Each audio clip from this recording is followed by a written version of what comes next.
85% ഹിന്ദു താമസിക്കുന്ന ഹിന്ദുസ്ഥാനിൽ, ഹിന്ദുവിന്റെ ജന്മഭൂമിയിൽ, ലോക മതങ്ങളുടെ മാതാവായ ഹിന്ദുവിന് ജന്മം നൽകിയ ഈ ഭൂമിയിൽ നമ്മുടെ രാഷ്ട്രീയ അവകാശങ്ങൾ സംരക്ഷിക്കാൻ, പൗരാവകാശം സംരക്ഷിക്കാൻ, സാമൂഹ്യ നീതി നേടാൻ, സാമ്പത്തിക നീതി നേടാൻ നമ്മൾ സംഘടനയ്ക്ക് കീഴിൽ അണിനിരക്കേണ്ടി വന്നിരിക്കുന്നു എന്ന ഗതികളിൽ നിന്ന് ആരംഭിക്കുന്നു എന്റെയും നിങ്ങളുടെയും പ്രശ്നം.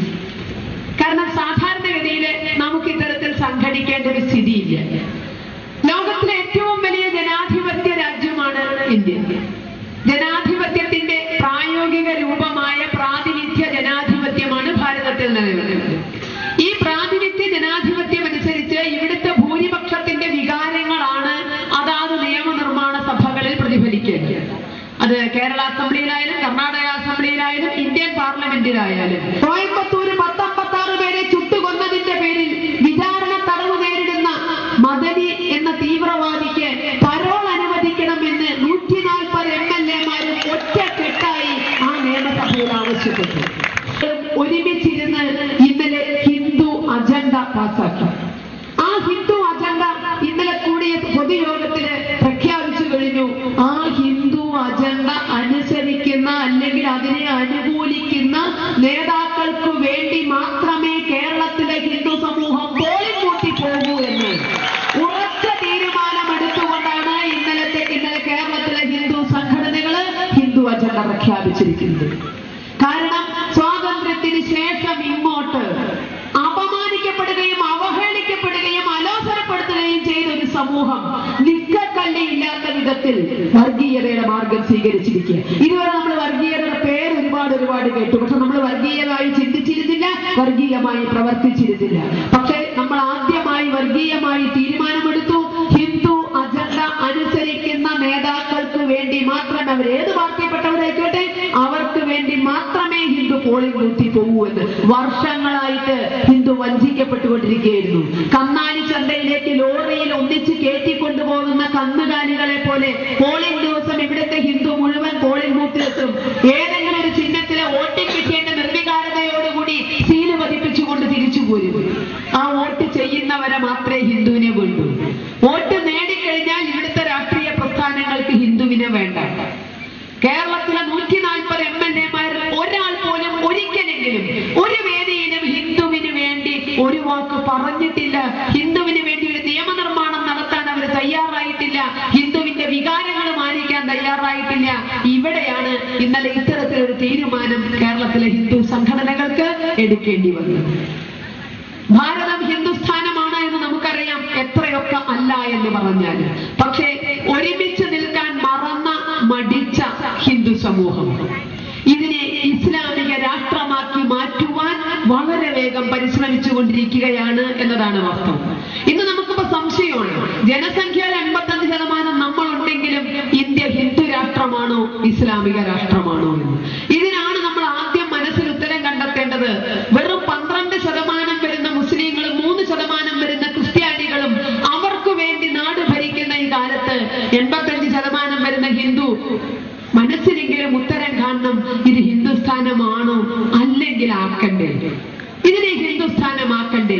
രാമനും കൃഷ്ണനും ജന്മം നൽകിയ ഒരു സമൂഹം, രാമന്റെയും കൃഷ്ണന്റെയും ആരാധ്യമായ കഥകൾ പാടി പഠിച്ചൊരു സമൂഹം, അവരെങ്ങനെയാണോ അധർമ്മനാശനം നടത്തിയത് അതിന്റെ കഥകളിൽ നിന്ന് ആവേശം ഉൾക്കൊണ്ട ഒരു സമൂഹം, ദുർഗാദേവിയെ മുൻനിർത്തിക്കൊണ്ട് പ്രവർത്തിക്കുന്ന ഒരു സമൂഹം, സർവ കൈകളിലും ആയുധമേന്തിയ 30 മുക്കോടി ദേവഗണങ്ങളെ ആരാധിക്കുന്ന ഒരു സമൂഹം, ഇങ്ങനെ പേടിച്ചു കഴിയാൻ പറ്റും?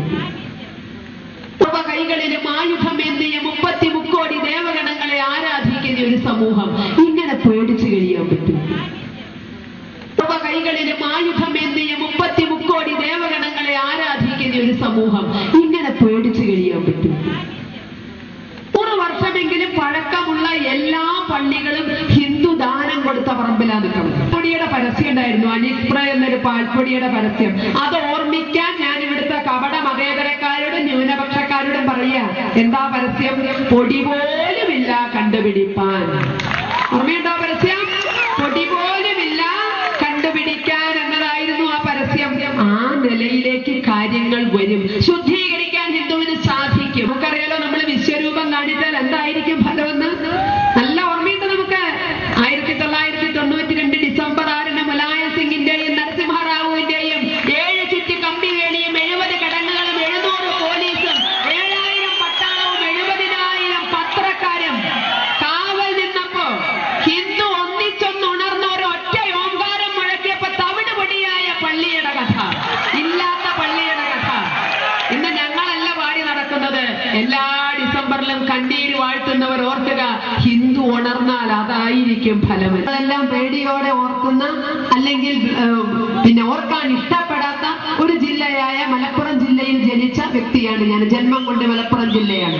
1921 ഹാലിളകിയ മാപ്പിള ഓടിയ നാട്ടിലെ കയറിയ വീട്ടിന്റെ പൈതൃകവും പേറിയാണ് ഞാൻ നിങ്ങൾക്ക് മുന്നിൽ നിൽക്കുന്നത്. അതുകൊണ്ട് തന്നെ എന്റെ വാക്കുകൾക്ക് ഒരുപക്ഷെ മൂർച്ച കൂടും, ശബ്ദത്തിന് ഗാംഭീര്യം കൂടും. കാരണം അനുഭവം അത്തരത്തിലാണ് മുൻ തലമുറകൾ ഞങ്ങളിലേക്ക് പകർന്നു വന്നിരിക്കുന്നത്.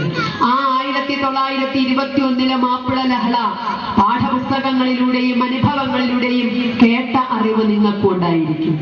ആ 1921 ഹാലിളകിയ മാപ്പിളമാരുടെ വാശിക്ക് മുന്നിൽ, ദുർവാശിക്ക് മുന്നിൽ, തീവ്രവാദത്തിന് മുന്നിൽ നൂറുകണക്കിന് ഹിന്ദുവിന് ജീവൻ നഷ്ടപ്പെട്ടു, നൂറുകണക്കിന് അമ്മമാർക്ക് മാനം നഷ്ടപ്പെട്ടു, ആയിരക്കണക്കിന് ഹിന്ദു മതം മാറ്റപ്പെട്ടു, ആയിരക്കണക്കിന് ക്ഷേത്രങ്ങൾ ഇടിച്ചു നിരത്തപ്പെട്ടു. ഇന്നും നിങ്ങൾക്ക് മലപ്പുറം ജില്ലയിൽ പോയാൽ പൂർണ്ണമായി പുനരുദ്ധരിക്കാത്ത, കണ്ണും മൂക്കും തലയും നഷ്ടപ്പെട്ട നൂറുകണക്കിന് ക്ഷേത്രങ്ങൾ ഇന്നും അവിടെ കാണാം. 1921 ലഹളയുടെ ബാക്കി പത്രമായിട്ട് ഇന്നും മലപ്പുറം ജില്ലയിൽ പോയാൽ നിങ്ങൾക്ക് കാണാം. പക്ഷേ ഇതിനേക്കാൾ ഉപരി നിങ്ങൾ ഇന്ന് മലപ്പുറം ജില്ലയിൽ വന്നാൽ കാണുന്ന മറ്റൊരു വസ്തുതയുണ്ട്. എന്താണെന്നറിയോ? ഈ ലഹളയ്ക്കുള്ള നൂറുകണക്കിന് സ്മാരകങ്ങൾ മലപ്പുറം ജില്ലയിൽ.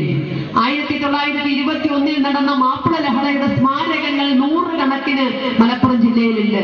പക്ഷേ വേദനയോടെ ഞാൻ പറയട്ടെ, അതിലൊന്നുപോലും ജീവൻ നഷ്ടപ്പെട്ട ഹിന്ദുവിനുള്ളതല്ല, മാനം നഷ്ടപ്പെട്ട ഹിന്ദു അമ്മയ്ക്കുള്ളതല്ല, സ്വത്ത് നഷ്ടപ്പെട്ട ഹിന്ദുവിനുള്ളതല്ല, മറിച്ച് കലാപകാരികളായ മുസ്ലിങ്ങൾക്കുള്ളതാണ് അവിടുത്തെ ഈ നൂറുകണക്കിന് സ്മാരകങ്ങള്. ആര് പണി കഴിപ്പിച്ചത്? ഞാനും നിങ്ങളും വിശ്വസിച്ച് ഭരണഭാരം ഏൽപ്പിച്ച ഇവിടുത്തെ രാഷ്ട്രീയക്കാർ പണി കഴിപ്പിച്ചത്. നൂറുകണക്കിന് സ്മാരകങ്ങൾ നോക്കിക്കൊണ്ട് അവിടുത്തെ ഹിന്ദു ഇന്നും ജീവിക്കുന്നു. തങ്ങളുടേതായ എല്ലാം നഷ്ടപ്പെടുത്തി ഇന്ന് അവിടെ അടിമകളെ പോലെ കഴിയുന്ന ഹിന്ദു സമൂഹത്തിന് മുന്നില് ഈ രാഷ്ട്രീയക്കാർ നൂറുകണക്കിന് സ്മാരകങ്ങൾ പടുത്തുയർത്തി. ഇന്ന് പാഠപുസ്തകങ്ങളിൽ ഒരു ഹിസ്റ്ററി അധ്യാപികയായ ഞാന് എന്റെ അച്ഛമ്മയൊക്കെ എനിക്ക് നേരിട്ട് അവര് കണ്ട കഥ പറഞ്ഞു തന്നപ്പോ അതെനിക്ക് പഠിപ്പിക്കാൻ പാകമില്ല. മറിച്ച് അവരുടെ പേരക്കുട്ടിയായ ഞാൻ ഇന്ന് സ്കൂളിൽ പോയാ പഠിപ്പിക്കുന്നത് എന്റെ കുടുംബാംഗങ്ങളെ മുഴുവൻ പേടിപ്പിച്ച് വീട്ടിൽ നിന്ന് ഓടിച്ച, എന്റെ കുടുംബാംഗങ്ങളുടെ സുഹൃത്തുക്കളെ വെട്ടിയരിഞ്ഞ ആ ലഹള സ്വാതന്ത്ര്യ സമരമായിരുന്നു. പാഠപുസ്തകത്തിൽ എഴുതി പിടിപ്പിച്ചു ഇവിടുത്തെ കോൺഗ്രസ്സുകാരൻ. ആ ലഹള സ്വാതന്ത്ര്യ സമരമായിരുന്നു. അന്ന് നമുക്ക് കോൺഗ്രസ്സുകാരെ തിരിച്ചറിയാൻ സാധിക്കണമായിരുന്നു. എന്റെയൊക്കെ മുത്തശ്ശി മരിക്കുന്നതിന് മുമ്പ് എന്നെ പറയാറുണ്ടായിരുന്നു, കുട്ടിയെ തന്നെയാണ് കലികാലം. എന്താ കലികാലം എന്ന് പറയാൻ കാരണം അറിയോ? ഈ ഹാലിളകിയ മാപ്പിളമാരെ കുടുമ വെച്ച ഹിന്ദുവിന്റെ തല വെട്ടിയെടുത്ത് ചോര ഒലിക്കുന്ന ഈ തലയുമായി പാഞ്ഞു നടന്നിരുന്നവര് പലരും കണ്ടിട്ടുണ്ട്. പക്ഷേ കേരളം സ്വതന്ത്രമായപ്പോ, ഐക്യ കേരളം രൂപം വന്നപ്പോ സർക്കാർ ആദ്യം ചെയ്തത് ഈ ഹാലിളകിയ ഈ ഹിന്ദുവിന്റെ ശിരസുമായി പാഞ്ഞു നടന്ന കാപാലിക കൂട്ടങ്ങൾക്ക് താമ്രപത്രവും പെൻഷനും നൽകുക ചെയ്തത്. ഈ അമ്മമാരുടെ മുന്നിൽ വെച്ച് ഈ കലാപകാരികൾ ഏറ്റുവാങ്ങി താമ്രപത്രവും പെൻഷനും. ഇവിടെ കൂടിയിരിക്കുന്ന ഹിന്ദു ചിന്തിക്കുക, പ്രവർത്തിക്കാനും പ്രതികരിക്കാനും തയ്യാറായില്ലെങ്കിൽ നാളെ മാറാട്ട കലാപകാരികൾക്ക് താമ്രപത്രവും പെൻഷനും കൊടുക്കുന്നത് നമ്മൾ കാണേണ്ടി വരും. വാരണാസിയിലെ ഹിന്ദു ഭക്തന്മാരെ ചുട്ടുകൊന്നവർക്ക് പെൻഷനും താമ്രപത്രവും കൊടുക്കുന്നത് നമ്മൾ കാണേണ്ടി വരും. തയ്യാറുണ്ടോ നിങ്ങൾ? ഇല്ല എങ്കിൽ പ്രതികരിച്ചേ മതിയാകൂ. അന്ന് ഹിന്ദു മലപ്പുറം ജില്ലയിലെ ഹിന്ദു മാത്രമല്ല, കേരളത്തിലെയും ഭാരതത്തിലെയും ഹിന്ദു ഈ രാഷ്ട്രീയ പ്രസ്ഥാനങ്ങളിൽ ഒരൊറ്റ ലഹള കൊണ്ട് തിരിച്ചറിഞ്ഞിരുന്നുവെങ്കിൽ ഇത്തരം ഗതികേട് ഹിന്ദുവിന് വരുമായിരുന്നില്ല. ഇന്ന് ഞാൻ നേരത്തെ പറഞ്ഞത് മുല്ലപ്പെരിയാറിന്റെ വിഷയത്തിന് കൂടിയ നിയമസഭയില് മദനിക്ക് വേണ്ടി നിയമം പാസാക്കുമായിരുന്നില്ല. കാരണം 21 കലാപകാരികൾക്ക് പെൻഷനും താമ്രപത്രവും വെച്ചു കൊടുക്കുമ്പോ കുത്തിനെ പിടിച്ചു നിർത്താൻ ഹിന്ദുവിന് ശേഷി ഉണ്ടായിരുന്നെങ്കിൽ എങ്ങോട്ടാ പോകുന്നതെന്ന് ചോദിച്ച് രാഷ്ട്രീയ